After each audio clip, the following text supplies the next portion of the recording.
सतगुरु, क्या आप हमें बता सकते हैं कि दीक्षा का क्या महत्व होता है? दीक्षा निर्देशों की गठरी नहीं है। असल में किसी भी दीक्षा प्रक्रिया में निर्देश एक तरह का व्यवधान है, ये एक रुकावट है। मैं इसे रुकावट इसलिए कह रहा हूं क्योंकि हम अभी भी निर्देश दे रहे हैं, क्योंकि ज्यादातर लोग, क्योंकि आज वे सभी पढ़े लिखे हो गए हैं, हर चीज को बताना पड़ता है, या इसे इन दिनों छपा हुआ होना चाहिए।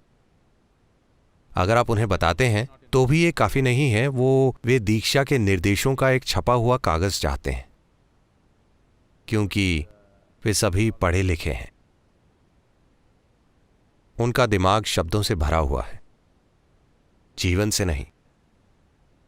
बहुत सारे शब्द, तो हर चीज लिखी हुई होनी चाहिए। यहां तक कि कहना भी पर्याप्त नहीं है, आपको इसे प्रिंट करना होगा, या आपको इसे रिकॉर्ड करके उन्हें देना होगा ताकि वे हेडफोन लगाकर हर बार निर्देश सुन सकें।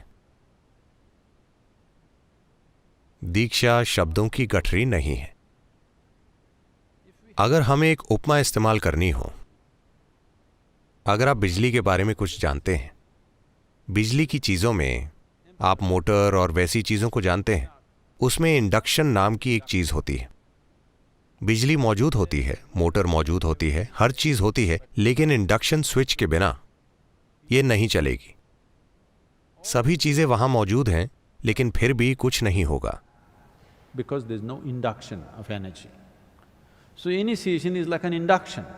You have all the ingredients to be meditative, but it doesn't happen. क्योंकि ऊर्जा का कोई संप्रेषण नहीं हुआ है, तो दीक्षा एक संप्रेषण की तरह है। आपके पास ध्यानमय बनने की सभी चीजें हैं, लेकिन वो नहीं होता। वो क्यों नहीं होता? क्योंकि ये सृष्टि भी इसी तरह घटित हुई थी। अगर आप पारंपरिक व्याख्या के अनुसार देखते हैं, वो एक तरीका है। अगर आप आधुनिक वैज्ञानिक तरीके से देखते हैं, तो ये वही बात है जो एक अलग भाषा में कही गई है। आधुनिक विज्ञान ये बात कह रहा है कि कैसे सब कुछ खाली अंतरिक्ष था। अब वे खाली शब्द को हटाकर कह रहे हैं कि ये अंतरिक्ष था। वहां कोई भौतिकता नहीं है, लेकिन वहां कुछ और मौजूद प्रतीत होता है। ये कुछ और क्या है वो हम नहीं जानते विज्ञान के अनुसार। और आज उन्होंने ऐसे प्रयोग किए हैं जहां निर्वात की स्थिति में अगर आप इसके चारों ओर एक खास ऊर्जा लगाते हैं, इसमें नहीं, इसके आसपास, अचानक वर्चुअल प्रोटॉन और वर्चुअल न्यूट्रॉन बाहर निकलने लगते हैं। इसका मतलब है कि सृजन सिर्फ इसलिए शुरू होता है क्योंकि वहां ऊर्जा का खेल चल रहा है। योग परंपरा में एक सुंदर कहानी है। शिव। आपको शिव शब्द को समझना चाहिए। शिव का अर्थ है शिव, का अर्थ है वो जो नहीं है। ये अंतरिक्ष के लिए उपयुक्त वर्णन है। वो जो है वो भौतिक सृष्टि है, वो जो नहीं है वो अस्तित्व का अभौतिक आयाम है। तो शिव का अर्थ है वो जो नहीं है। शिव लेटे हुए थे, उनका शरीर पूरे ब्रह्मांड में फैला हुआ था, लेकिन वे नहीं हैं, वे मौजूद नहीं हैं, उनकी कोई भौतिक अभिव्यक्ति नहीं है। फिर शक्ति, ऊर्जा का एक खास आयाम आया और उनके चारों ओर नृत्य करने लगा, और तब वे जीवित हो उठे। फिर वे अपने मुंह से आकाश गंगाओं को उगलना शुरू कर देते हैं। ये सृष्टि की उत्पत्ति का सबसे उपयुक्त वर्णन है। अभी भी आकाश गंगाओं को उगलना, नई आकाश गंगाओं का पैदा होना, ये लगातार हो रहा है, सिर्फ इसलिए क्योंकि एक खास ऊर्जा ने इसे छुआ है। सृजन के लिए जो कुछ भी जरूरी था वो पहले से ही उनके अंदर था, लेकिन उन्हें इंडक्शन की जरूरत थी। So initiation is a kind of an induction process. तो दीक्षा एक तरह की इंडक्शन प्रक्रिया है। लेकिन दुर्भाग्य से आज अगर मैं लोगों से सिर्फ यहां बैठने के लिए कहता हूं, बाकी चीजें हम आपके लिए करेंगे, तो वे कुछ नहीं हो रहा है, वो कुछ कर क्यों नहीं रहे हैं, आपसे कुछ कहने की उम्मीद की जाती है। तो क्या किया जाए? आधुनिक समय में हम बहुत सी बातें करते हैं, आपके साथ हैंग आउट करते हैं।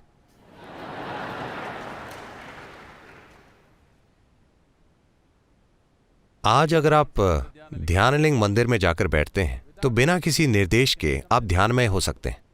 मैं आपके साथ वो भी यहां कर सकता हूं। क्या नाम है इनका, ये लड़की? हीना। हीना, आप यूके में हैं। अगर आप वहां बस बैठने को तैयार हों तो मैं इसे अभी आपके साथ कर सकता हूं, जहां भी आप हैं। लेकिन अभी आप एक छात्र हैं, अभी भी पढ़ रही हैं।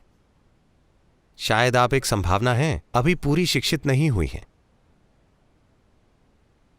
आपके दिमाग में ढेर सारे शब्द हैं, केवल एक ही चीज जो आप समझती हैं वो है शब्द।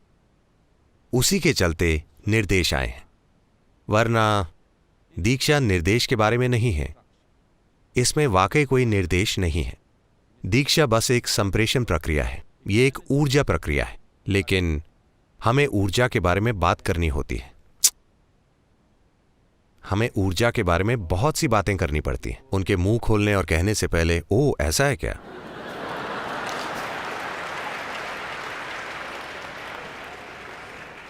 गुरुओं के लिए मुश्किल समय, बहुत ज्यादा बात करना। अगर आप बातें ना करें तो कोई भी यहां नहीं होगा।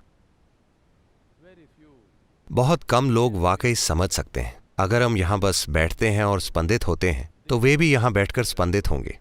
उनकी संख्या कम है। वैसे ईशा में यह संख्या बढ़ रही है, मुझे ज्यादा नहीं बोलना पड़ता। लेकिन दुनिया के दूसरे हिस्सों में आपको बातें करनी होती हैं, बातें और बातें करनी होती हैं, और लोगों के साथ हैंग आउट करना होता है।